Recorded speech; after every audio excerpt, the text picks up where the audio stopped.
Assalamualaikum warahmatullahi wabarakatuh. Kami dari kelompok 1 ingin mempresentasikan tugas dari pertemuan 1 ini, yaitu mengenai pengertian, tujuan, sejarah, dan perkembangan ekonomi syariah. Dan di sini juga saya tidak sendiri, ada dua teman saya, yaitu Afri Ani dan Ainun Zana. Kita mulai dari pengertian ekonomi syariah. Pengertian ekonomi syariah, sistem ekonomi syariah berbeda dengan sistem ekonomi konvensional, sebab ekonomi syariah sangat bertolak belakang dengan ekonomi kapitalis yang lebih bersifat individual dan sosialis yang memberikan hampir semua tanggung jawab kepada warganya. Ekonomi syariah membentuk perdagangan yang boleh dan tidak boleh ditransaksi. Definisi ekonomi syariah itu ada 6. Menurut Wikipedia, ekonomi syariah merupakan ilmu pengetahuan sosial yang mempelajari masalah-masalah ekonomi rakyat yang diilhami oleh nilai-nilai Islam.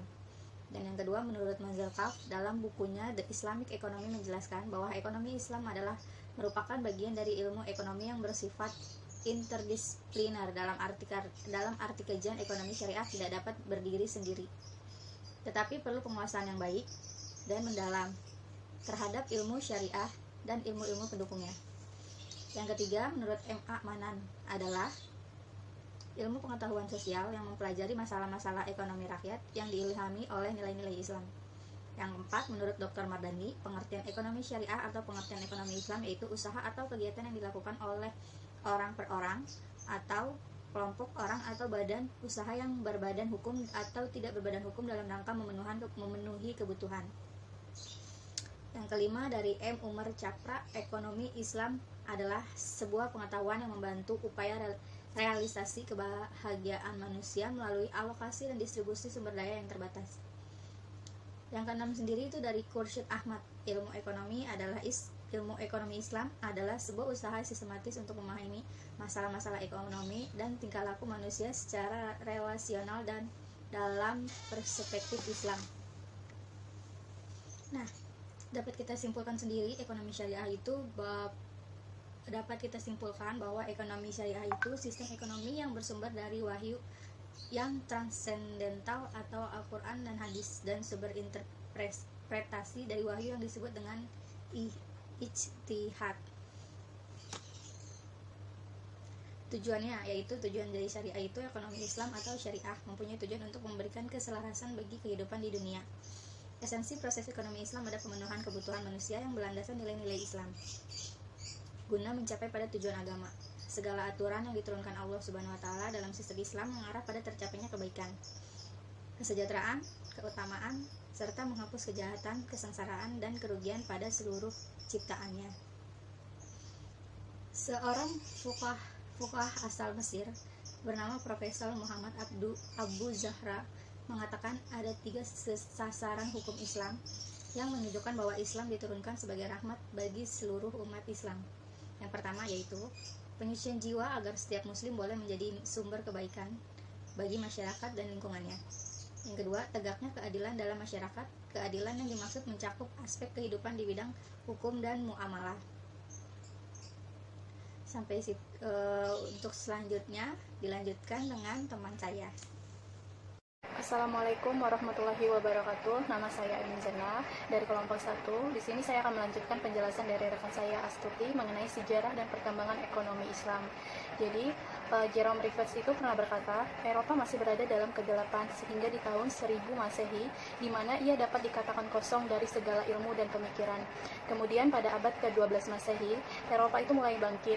Jadi kegemilangan Islam itu dalam ilmu pengetahuan adalah suatu masa yang sengaja ditutup-tutupi Barat, karena pada masa inilah pemikiran-pemikiran ekonomi Islam itu dicuri oleh ekonomi Barat.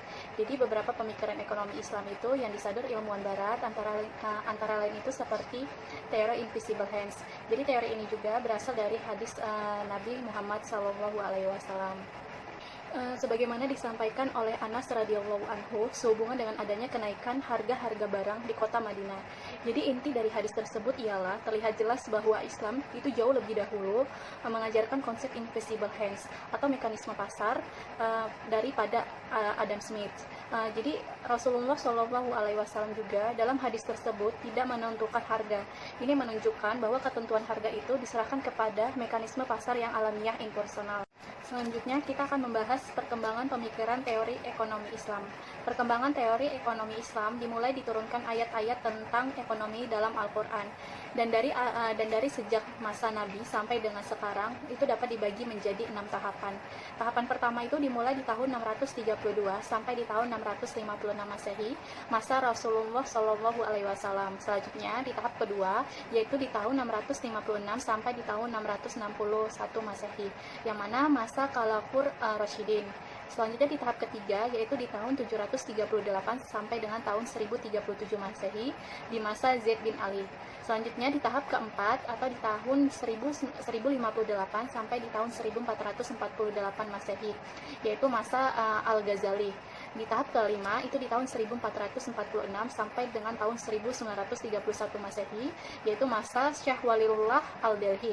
Dan terakhir di tahap keenam itu di tahun 1931 Masehi sampai dengan sekarang, yang mana masa Muhammad Abdul Manan. Selanjutnya, perkembangan praktik ekonomi Islam.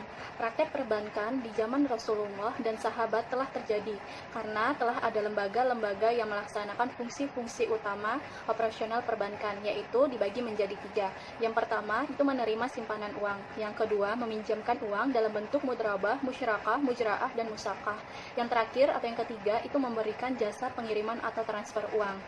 Jadi istilah-istilah fikih di bidang ini pun muncul dan diduga berpengaruh pada istilah teknis perbankan modern. Istilah bank itu tidak lagi dikenal zaman itu, akan tetapi pelaksanaan fungsinya telah terlaksana dengan akad sesuai dengan syariah.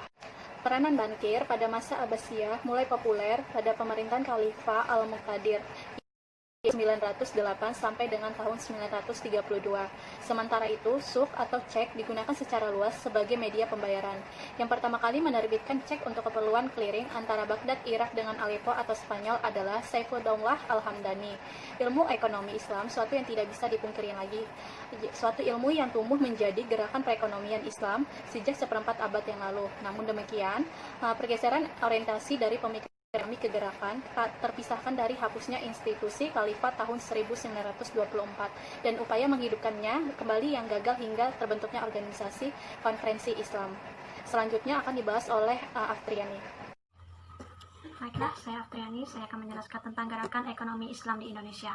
Akar sejarah pemikiran dan aktivitas ekonomi Islam di Indonesia tak bisa lepas dari awal masuknya Islam di negeri ini. Menurut para pakar, mengapa bahasa Melayu menjadi bahasa Nusantara? Ialah karena bahasa Melayu adalah bahasa yang populer dan digunakan dalam berbagai transaksi perdagangan di kawasan ini. Para pelaku ekonomi pun didominasi oleh orang Melayu yang diidentik dengan orang Islam. Maka dapat disimpulkan bahwa aktivitas ekonomi syariah tidak dalam bentuk formal, melainkan telah berdifusi dengan kebudayaan Melayu sebagaimana tercermin dalam bahasanya. Pemikiran dan aktivitas ekonomi syariah di Indonesia lahir pada abad ke-20, lebih diorientasikan pada pendirian lembaga keuangan perbankan syariah. Salah satu pilihannya adalah gerakan koperasi yang dianggap sejalan atau tidak bertentangan dengan syariah Islam.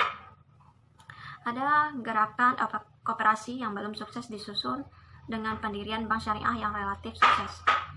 Walaupun lahirnya kependahuluan oleh Filipina, Denmark, Luxembourg, dan Amerika Serikat, akhirnya Bank Islam pertama di Indonesia lahir dengan nama Bank Muamalah pada tahun 1992. Kelahiran Bank Islam di Indonesia hari demi hari semakin kuat karena beberapa faktor. Yang pertama, adanya kepastian hukum perbankan yang melindunginya. Yang kedua, tumbuhnya rasa kesadaran masyarakat manfaatnya lembaga keuangan dan perbankan syariah. Yang ketiga, pendukungan politik atau political will dari pemerintah. Akan tetapi, kelahiran bank syariah di Indonesia tidak diimbangi dengan pendirian lembaga-lembaga pendidikan perbankan syariah. Makanya, perbankan syariah di tanah air tidak diimbangi dengan lembaga pendidikan yang memadai.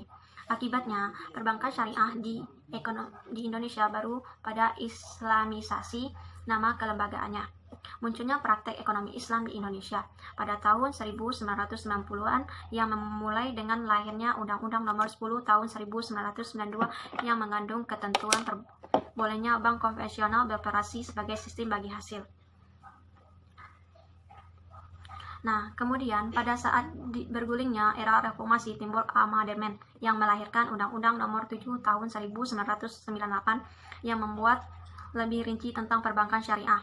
Undang-undang ini mengawali era baru perbankan syariah di Indonesia yang ditandai dengan pertumbuhan pesatnya bank-bank syariah baru atau cabang syariah pada konvensional. Maka praktek keuangan syariah di Indonesia memerlukan panduan hukum Islam guna mengawal perilaku ekonomi sesuai dengan ketentuan syariah Islam.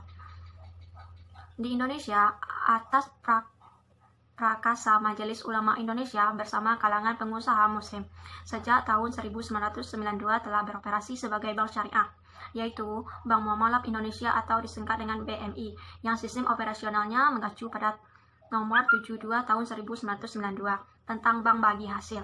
Pada tahun 1998 disahkan Undang-Undang RI Nomor 10 Tahun 1998 tentang perubahan atas Undang-Undang Nomor 7 Tahun 1992 tentang perbankan. Secara legal, perbankan syariah telah diakui sebagai subsistem perbankan nasional. Selanjutnya, di antara lembaga keuangan syariah yang berkembang secara pesat di tengah sistem perbankan yang sedang sakit adalah perbankan adalah antara lain Bank Syariah, BPRS, dan BNT. Bank syariah berkembang berdampingan dengan bank-bank konvensional. Hal tersebut dibuktikan dengan munculnya bank BNI Syariah, Bank Mandiri Syariah, Bank Bukopin Syariah, dan Bank Danamon Syariah, dan lain-lain syariah.